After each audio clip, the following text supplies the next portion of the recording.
કે આ લાડવાની આખી રૂમ ભરેલી જો આખી મોટી આવી તો લગભગ કેટલી રૂમો ભરેલી છે જોઈ શકો છો તમે.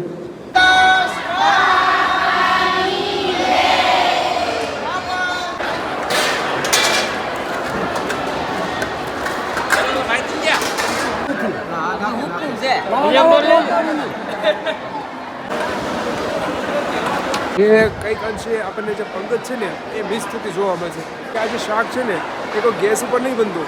આજે તમે આ જે ભૂકો જુઓ છો જે આપણે કપાસનો હોય છે. સો હેલો નમસ્તે, જય શ્રી કૃષ્ણ અને કેમ છો? તો ગાઈસ સ્વાગત છે તમારું બધાનું ફરી એક નવા વિડીયોમાં. ગાઈસ અત્યારે આપણે આવી ગયા છે બગદાના ધામ. એમ કહેવાય કે બાપાની જે 48મી પુણ્યતિથિ છે એની ધામધૂમથી ઉજવણી થઈ રહી છે અને લાસ્ટ 2 દિવસથી બાપાના ધામની અંદર જબરદસ્ત મેળાનું આયોજન છે. અને આજે છે ને અહીંયા જે બાપાના ધામની અંદર જે લાખોની સંખ્યામાં જે ભાવિ ભક્તો આવવાના છે એના માટે સ્પેશિયલી પ્રસાદ બને. તમને ખબર જ છે કે અહીંયા આવો એટલે કોઈ દિવસ બાપાના ધામની અંદર પ્રસાદની ખૂટ ના વર્તાય એવું છે કે અહીંયા ધમધમતું રસોડું છે જે આપણે હાલ જોવાનું છે. અને એ બેક સાઈડમાં તમે જુઓ પાછળ તો સરસ મજાનું જે ભોજનાલય છે અને એને ધમધમતું રાખવા માટે જે છે ને એ આપણું રસોડું છે. તો અંદર જઈ અને રસોડામાં લાડવા, શાક, રોટલી, પછી એનો કોઠાર રૂમ છે એ બધું જોવાનું છે. તો બી કન્ટિન્યુ રહેજો અને ચેનલમાં પહેલી વાર હોય તો ચેનલને સબસ્ક્રાઈબ કરી નાખજો. ગાઈઝ હવે છે ને આપણે જોવાની છે અહીંયા જે પ્રસાદ છે એની અંદર એમ કહેવાય કે જે લાડવા છે એની રૂમો ભરી જો આ રીતના જોઈ શકો છો કે આ લાડવાની આખી રૂમ ભરેલી જો આખી મોટી આવી તો લગભગ કેટલી રૂમો ભરેલી છે જોઈ શકો છો તમે કે અહીંથી લઈ અને ચેક સામે સુધી અને સરસ મજાના છે પ્રસાદ જો. તો આ રીતના સરસ મજાનો પ્રસાદ છે જો છે ને એક નંબર. જરાક છે ને બાપા સીતારામ કમેન્ટ કરી નાખો, આ પ્રસાદ તમને ઘરે બેઠા છે ને પહોંચી જશે. ગાઈઝ હવે છે ને આપણે આવી ગયા છીએ અહીંયા જે હાલ જે બધી જે પ્રસાદી છે ને એ હાલ બની રહી છે. અહીંયા તમે જોઈ શકો છો કે આ રીતના સરસ મજાના જે સ્વયંસેવકો છે એના દ્વારા લોટ છે ને બંધાઈ રહ્યો છે. અને આ બાજુ જો તો લોટના મોટા લોયા બની ગયા છે. અહીંયા માતાઓ અને બહેનો જોઈ શકો છો આ રીતના સેવા કરે છે જો. તો તમે જોઈ શકો છો આ બાજુ. અને હવે ખાસ છે ને આ બાજુ તમને બતાવું તો આ જે વિભાગ છે એની અંદર તમે જુઓ તો સરસ મજાના જે લાડવા છે એ બની રહ્યા છે હાલ. ચૂરમાના લાડવા છે અને આ બધા બહેનો છે એ હાલ જો સેવાની અંદર આપે છે અને બનાવે છે જો. આ બધી તમે જોઈ શકો છો કે મોટી મોટી ચોકી છે ને એની અંદરથી જે લોટ છે એ બધો ચૂરમું લાવી અને છેક સામેથી લઈ અને સામે સુધી જે બહેનો છે એ બધા લાડવા છે ને બનાવી રહ્યા છે હાલ જો તમે. ખાસ કરીને સામેથી લઈ અને બધા બહેનો જે છે હાલ સેવા કરી રહ્યા છે.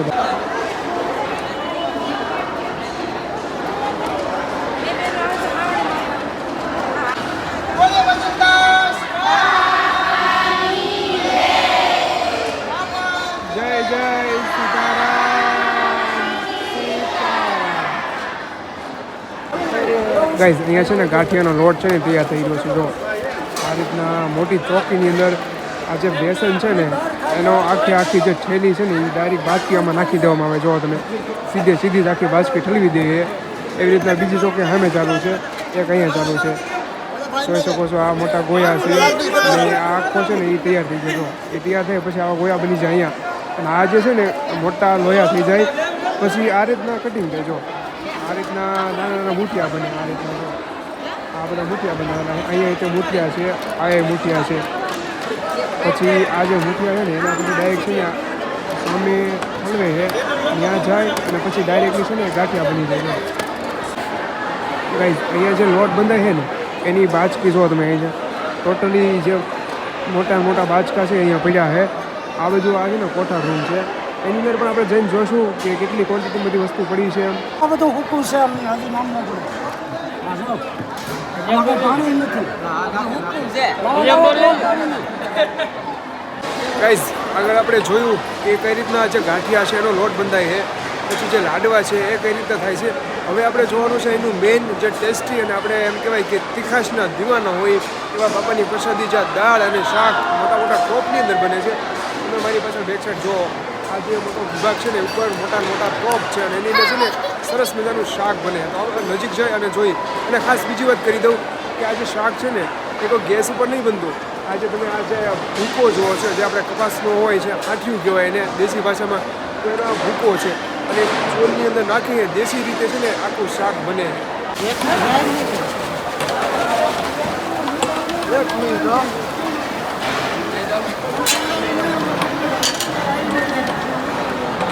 કંઈ સરસ મજાનું શાક છે ને બની રહ્યું છે એકદમ તાજું અને એમ કહેવાય કે સરસ મજાના રીંગણા અને એવું બધું શેકે છે.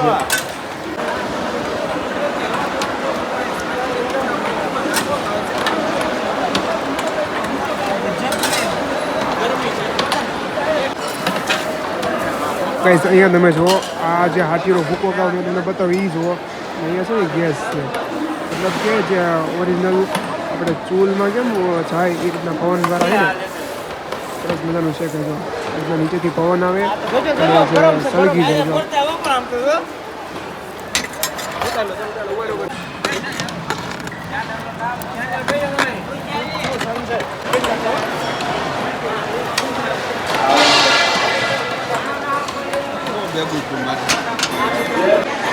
ગાઈસ અહીંયા તમે જુઓ તો ઉપર છે ને સરસ મજાનું શાક બને છે આ ટોપની અંદર અને તમે વિચારતા છો કે આ ભૂંગળા શેના છે ભાઈ? આ ભૂંગળા છે ને સીધા શાકના છે જે તપેલું હોય ને નીચે રાખવામાં આવે આ ઉપર જે છે ને શાક તૈયાર થઈ જાય એટલે નીચે ડાયરેક્ટ આ ભૂંગળા દ્વારા છે ને શાક સીધું નીચે તપેલું મૂકી દેવાનું મોટો જવાર એમાં આવી જાય અને પછી એ તપેલા છે ને એ તમે જો મોટા ટોપ છે ને એ મૂકી દેજો સીધા એ ભરાઈ જાય. ગાઈઝ આગળ જે આપણે રૂમમાં જે ગાંઠિયા અને લાડવા જોયા હવે એક કાઉન્ટર મતલબ કે આપણે જે બધા પ્રસાદ લઈએ ત્યાં સુધી પહોંચવામાં જે અહીંયા છે ને એક જે આપણે ભોજનાલય છે એની એક બાજુમાં રસોડાની અંદર આ રીતના સરસ મજાની વ્યવસ્થા કરી છે. અહીંયા છે ને મોટો જુઓ તમે પટારા જેવું કંઈક છે એ આખો ગાંઠિયાનું ભરેલું છે અને અહીંયા જો પીરસવા માટે સ્પેશિયલી ડોલું જે છે એ અહીંયાથી મૂકી અને ભરવામાં આવે છે જો આ રીતના. અને આ સાઈડ છે ને હોય તો આપણે રસોડું નહીં ભોજનાલય છે જો આ રીતના અને ડોલું છે ને તૈયાર થાય પછી અહીંથી ડિરેક્ટલી આ જો કઈ રીતના લઈને જાય છોકરાઓ એ રીતના સીધું સામેથી સીધું ભોજનાલયની અંદર જાય છે. ગાઈસ અહીંયા છે ને જો આ રીતના જે દાલનો મોટો ટોપ છે ને એની અંદરથી આ રીતના મોટું સ્ટેન્ડ આપણે જે ડાઇનિંગ ટેબલ છે ત્યાં છે કેવું એ રીતના અહીંથી ભરે છે. તો ગાઈસ આપણે આગળ જે શાક દાળ અને લાડવા એ બધું જોયું અને હવે જોવાની છે મેન અહીંની રોટલી જે હજારોની સંખ્યામાં ભાવિ ભક્તો આવવાના છે અને સ્પેશિયલી ગરમા ગરમ રોટલી બને છે તો એ વિભાગ આપણે જોવાનો છે. તો આ રીતના અહીંયા સરસ મજાની રોટલીઓ છે એ બને છે લાઈવ.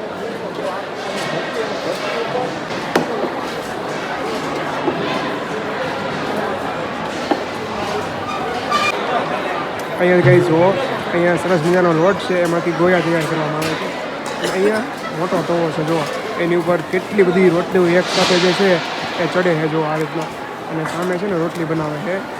અને બીજી વાત કરી તો અહીંયા તો આજે આપણે જે રોટલી છે એ પણ જો દેશી જે આપણે લાકડું છે એની ઉપર જ બની છે જો આ રીતના બધું લાકડું અંદર નાખવામાં આવે અને પછી અહીંયા સરસ મજાની ચૂલ કે તવો છે મોટો એની ઉપર શું ફેંકવામાં આવે છે. ગાઈઝ આગળ આપણે શાક પછી જે ચૂરમાના લાડુ બને એ બધું જોયું. હવે એનું જે કાચું સીધું કહેવાય ને જે મટીરિયલ છે કોઠાર રૂમની અંદર બધું જે એમ કહેવાય કે ભરેલું છે તો અંદર જઈ અને કેટલી ક્વોન્ટિટીમાં છે એ બધું જોવાનું છે આપણે. 7 થી 8 ટોપ તો દહીંના છે અને આની પછી શાક બનાવવામાં આવે ને કઢી અને છાશ. ઓહો બરોબર 8 થી 10 અત્યારે ખૂબ જ વિશાળ ટોપમાં દહીં મસ્ત મજાનું મેળવવામાં આવ્યું છે પછી એમાંથી કઢી અને તો ફાઇનલી ગાઈઝ આપણે કોઠાર રૂમની અંદર આવી ગયા છે. મેં તમને હાઇલાઇટ કહું આગળ તમે જે ગાંઠિયા જોયા અને જે લાડવાનો રૂમ જોયો અહીંયા તમે જુઓ આ જે ગાંઠિયાના છે ને મોટા કોઠાર પીરા છે આ આપણે દેશી ભાષામાં કોઠલા કહેવાય. આ એક પછી આ બે પછી 3 આ રીતના આખા છે ને કોઠા ભરેલા છે અને આ તમે જે જોવો છો ને આ મોટા બધા ટોપ છે ને એ બધા દહીંના ભરેલા છે જો ટોટલી દહીંના ભરેલા છે. આમાંથી છે ને છાશ ને એવું બનાવશે જો ગાઈઝ આ મશીન છે ને લાડવાનું છે સ્પેશિયલી જો ધાબાના લાડુ બને છે એનું મશીન છે ધાબાના સુરમાના બંને લાડુ સુરમાના, ખાલી ધાબાના જ લાડુ બને તો આ જે છે માત્ર ને માત્ર ધાબાના લાડુ બનાવવા માટેનું મશીન છે. અહીંયા અત્યાર જે લાડવાનો મસાલો છે એ ઉપર નાખી દેવાનો અને પછી લાડવા કમ્પ્લીટ બનીને અહીંયા નીચે આવી જાય જુઓ ત્યાર પછી અહીંયા એક ગાઈઝ આગળ જે આપણે લાડવાની રૂમો ભરેલી જોઈ ને એના જે મૂઠિયા છે લોટ છે એ તૈયાર થાય છે એ આપણે જોઈએ. તો આ બધા છે ને મૂઠિયા છે અને સામે ચૂલ છે એની અંદર છે ને તળવામાં આવે છે. હું તમને નજીક જઈને બતાવું. જોઈ શકો છો ગાઈઝ કે આ ચૂલ છે એની અંદર તમે જુઓ લાકડાનો મોટો તડકો થાય અને ઉપર છે ને મોટો એમ કહેવાય કે બકડિયું છે અને એ છે ને ઘી છે અંદર જો બકડીયાની અંદર ઘી છે જો બતાવું તો આ બકડિયું છે એની અંદર જો આ તળે છે ને એ બધું ઘીમાં તળાય લાગે જો અમૂલનું પ્યોર ઘી છે તમે ડબ્બા જોઈ શકો છો અને સામે સરસ મજાનો તળાયેલું છે કાંઈ હવે જો આ રીતના ડીશ ભરીને જેટલા મુઠિયા છે એ બધા એની અંદર નાખવામાં આવે છે આ રીતના સરસ મજાના જે છે પછી કરવામાં આવશે ઘીની અંદર જોઈ શકો છો બધા સેવાભાવી લોકો છે ને એ બધાની સેવા આ રીતના કરતા હોય છે.